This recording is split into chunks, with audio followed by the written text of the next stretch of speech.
అందరు నమస్కారం. నా పేరు నరేష్. వెల్కమ్ బ్యాక్ మన యూట్యూబ్ ఛానల్. అయితే మన పొట్టిరెడ్డి గారికి శవ రాజకీయాలు ఎలా చేయాలి అనే దాంట్లో మంచి దిట్ట, వెన్నతో పెట్టిన విద్య.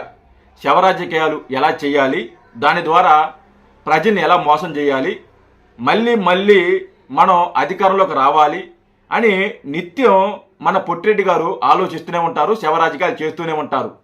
ఆయన పార్టీ పుట్టింది కూడా శవ రాజకీయాల మీదే, ఆయన ముఖ్యమంత్రి అయింది కూడా శవ రాజకీయాల మీదే, ప్రస్తుతం రాజకీయం నడుస్తున్నది కూడా శవ రాజకీయాల మీదే. ఆయన ఓడిపోయిన తర్వాత ఆయన చాలామందిని పరామర్శించాడు. ఈ సంవత్సరం రోజుల్లో చాలామందిని పరామర్శించడం జరిగింది. పరామర్శించిన వ్యక్తులందరూ కూడా రౌడీలు, రౌడీ షీటర్లు, గంజాయి బ్యాచ్ ఇలాంటి వాళ్ళనే మన పొట్టిరెడ్డి గారు పరామర్శించడం జరిగింది. అయితే రేపు సత్తెనపల్లికి వెళుతున్నారు. సత్తెనపల్లిలో ఒక కార్యకర్త విగ్రహం ఆవిష్కరణకి మన పొట్టిరెడ్డి గారు వెళుతున్నారు. ఆయన కూడా ఒక రౌడీ షీటరే, అతను కూడా ఒక రౌడీయే, అతను కూడా ఒక రౌడీ షీటరే. అతని మీద 2 కేసులున్నాయి. అలాంటి వ్యక్తి విగ్రహాన్ని ఆవిష్కరించడానికి మన పొట్టిరెడ్డి గారు వెళుతున్నారు. ఆ కార్యకర్త రాష్ట్రం కోసం పోరాడా లేదా దేశం కోసం పోరాడా, ఎవరి కోసం పోరాడాడు మాకే తెలియదు. కానీ అలాంటి వ్యక్తులందరూ కూడా విగ్రహాలు పెట్టి వాళ్ళని సన్మానం చేస్తూ వాళ్ళ విగ్రహాలని ఆవిష్కరించడం అనేది చాలా దౌర్భాగ్యం, చాలా బాధాకరం. గత 2-3 రోజుల నుంచి కూడా నేను చూస్తున్నా, ఎవరైతే నాగ మల్లేశ్వరరావు మరణానికి కారణం కూటమి ప్రభుత్వం, పోలీసులు అతన్ని బెదిరిస్తున్నారు, పోలీసులు అతన్ని కొట్టారు, పోలీసులు అతని మీద ఒత్తిడి తీసుకొచ్చారు. అందుకే ఆ బాధ తట్టుకోలేక, ఆ అవమానం తట్టుకోలేక నాగ మల్లేశ్వరరావు అనే వ్యక్తి ఆత్మహత్య చేసుకున్నారు.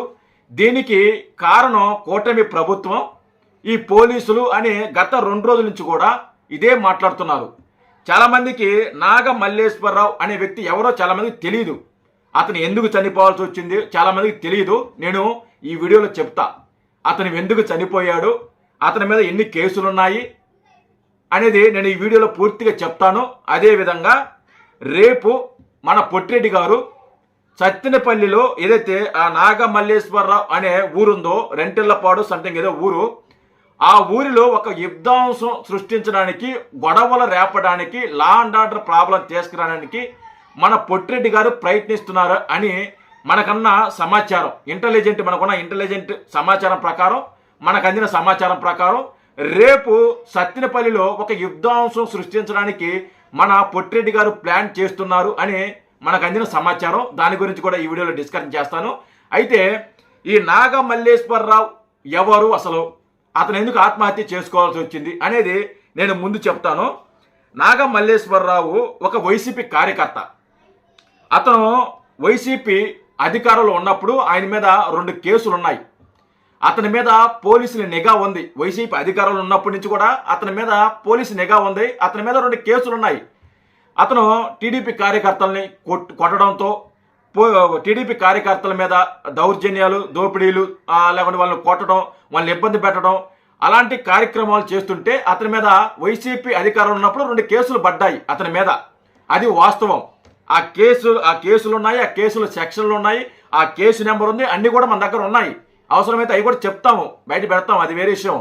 అయితే ఇతను ఎందుకు ఆత్మహత్య చేసుకున్నాడు అనే ప్రధాన కారణం ఏంటంటే బెట్టింగ్. కేవలం బెట్టింగ్ వల్ల ఇతను ఆత్మహత్య చేసుకున్నాడు.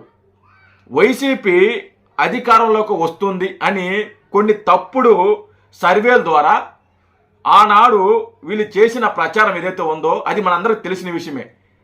ఆ ప్రచారం వల్ల చాలామంది వైసీపీ కార్యకర్తలు బెట్టింగ్లు కాశారు. ఆ కార్యకర్తల్లో ఒక వ్యక్తి ఈ నాగ మల్లేశ్వరరావు. ఇతను 5 కోట్లు 2 ఎకరాలు బెట్టింగ్ పెట్టాడు. ఇతను వైసీపీ గెలుస్తుంది, మా పార్టీ అధికారంలోకి వస్తుంది అని 5 కోట్లు 2 ఎకరాల పొలం ఇతను బెట్టింగ్ పెట్టడం జరిగింది. వైసీపీ ఓడిపోయింది అని తెలుసుకున్న తర్వాత రోజే ఇతను సూసైడ్ అటెంప్ట్ చేశాడు. ఇతను 4 రోజుల పాటు హాస్పిటల్లో అతను ఉండి మరణించడం జరిగింది. 9వ తేదీ అతను మరణించడం జరిగింది. అతని మరణానికి కారణం అతను బెట్టింగ్ కాయడం వల్ల ఆ డబ్బులు తిరిగి కట్టలేక ఊర్లో పరువు పోగొట్టుకొని తల్లిదండ్రులని డబ్బులు ఇవ్వమంటే మేము డబ్బులు ఇవ్వము, లేదా నా ఆస్తి నాకు పంపకాలు చేయమంటే మేము పంపకాలు చేయము అని తల్లిదండ్రులు ముఖం మీద చెప్పడంతో అతనికి వేరే గత్యంతరం లేక వేరే దారి లేక అతను సూసైడ్ అటెంప్ట్ చేశాడు. కేవలం ఈ వైసీపీ చేసిన దుష్ప్రచారం వల్ల, ఈ వైసీపీ సర్వేలు దుష్ప్రచారం వల్ల అతను బెట్టింగ్ కాసి ఆ బెట్టింగ్లో డబ్బులు బాగొట్టుకొని దానివల్ల అతను ఆత్మహత్య చేసుకోవడం జరిగింది. ఇది అస్సలైన కారణం. దీన్ని పక్కన పెట్టి దీన్ని తప్పుదారి పట్టించి సంవత్సరం రోజుల తర్వాత ఇప్పుడు బయటకు వచ్చి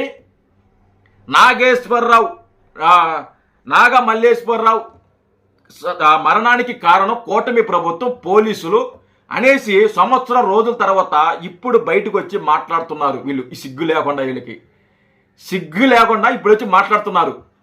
వాస్తవాలు తెలుసుకొని మాట్లాడరా వీళ్ళు? ఎవరిని పరామర్శించగలుగుతున్నారు? ఒక 2 కేసులు ఉన్న వ్యక్తి, ఒక రౌడీ షీట్ ఉన్న వ్యక్తి, అక్కడ లోకల్లో దందాలు దౌర్జన్యాలు చేసే ఒక వ్యక్తి, అతనికి విగ్రహం పెట్టడమే ఒక దౌర్భాగ్యం అంటే మళ్ళీ దాన్ని ఆవిష్కరించడానికి మన పొట్టిరెడ్డి గారి వెళ్ళడం ఒక దౌర్భాగ్యం. మన దౌర్భాగ్యం నిజంగా. ఇలాంటి వాళ్ళందరూ కూడా విగ్రహాలు పెట్టుకొని ఆవిష్కరిస్తుంటే నిజంగా చాలా సిగ్గుసేటు, చాలా బాధపడాలి కూడా నిజంగా. ఇలాంటి వాళ్ళు మన రాష్ట్రంలో ఉన్నందుకు, ఇలాంటి వాళ్ళు మన రాష్ట్రాన్ని గతంలో పాలించినందుకు మనందరూ కూడా సిగ్గుపడాలి, సిగ్గుతో తలదించుకోవాలి. మళ్ళీ కూటమి ప్రభుత్వం మీద, పోలీసుల మీద ఒక తప్పుడు ఆరోపణలు చేయడం అనేది ఒక తప్పు. అతను బెట్టింగ్లు కాసి అతను డబ్బులు కట్టుకోలేక, తిరిగి కట్టలేక అతను మరణిస్తే, అతను సూసైడ్ చేసుకుని చనిపోతే దానికి కారణం కూటమి ప్రభుత్వం, పోలీసులు అని చెప్పేసి వీళ్ళు దుష్ప్రచారం చేస్తున్నారు వాస్తవాలు తెలుసుకోకుండా. అది కాకుండా రేపొద్దున సత్తినపల్లిలో ఒక యుద్ధాంశం సృష్టించడానికి ప్లాన్ చేశాడంట మన పొట్టిరెడ్డి గారు. అక్కడ గొడవలు సృష్టించడానికి కొంతమంది రౌడీల్ని తీసుకొచ్చి వాళ్ళ చేత మన పొట్టిరెడ్డి గారి మీద రాళ్ళు వేపేయటం, చెప్పులు వేపేయటం, ఒక లా అండ్ ఆర్డర్ ప్రాబ్లం తీసుకువచ్చి రాష్ట్రంలో లా అండ్ ఆర్డర్ ప్రాబ్లం బాగలేదు, పోలీసుల పరిపాలన బాగలేదు, పోలీసు వ్యవహారం బాగలేదు, కూటమి ప్రభుత్వం పరిపాలన బాగలేదు, చంద్రబాబు నాయుడు గారు ముఖ్యమంత్రిగా అనర్హుడు అనే మళ్ళీ ఇంకో దుష్ప్రచారం చేయడానికి రేపు సత్తినపల్లిలో ఒక విధ్వంసం సృష్టించడానికి ప్లాన్ చేశారంట.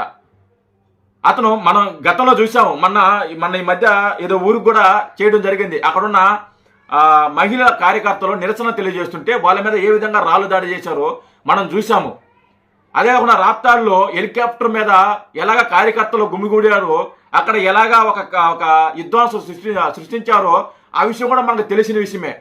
ఇలాగా చాలా రకాలుగా వాళ్ళు ఒక విధ్వంసం సృష్టించి ఇక్కడ పరిస్థితి బాగలేదు, కూటమి ప్రభుత్వం ఫెయిల్ అయిపోయింది, లా అండ్ ఆర్డర్ ప్రకారంగా ఫెయిల్ అయిపోయింది అనే ఒక సంకేతాన్ని తీసుకువెళ్ళటానికి వీళ్ళు ఒక కుట్ర చేస్తున్నారు.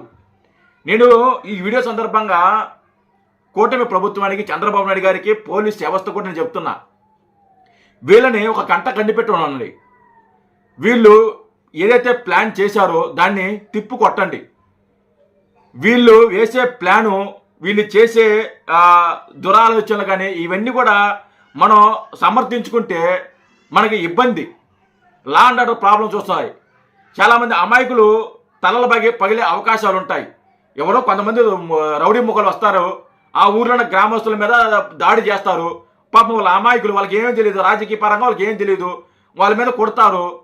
కొట్టిన తర్వాత ఇదిగో టీడీపీ కార్యకర్తలు మా మీద దాడులు చేశారు, సామాన్య కార్యకర్తల మీద దాడులు చేశారని చెప్పి ఒక దుష్ప్రచారం చేయడానికి ఒక ప్లాన్ చేశాడు.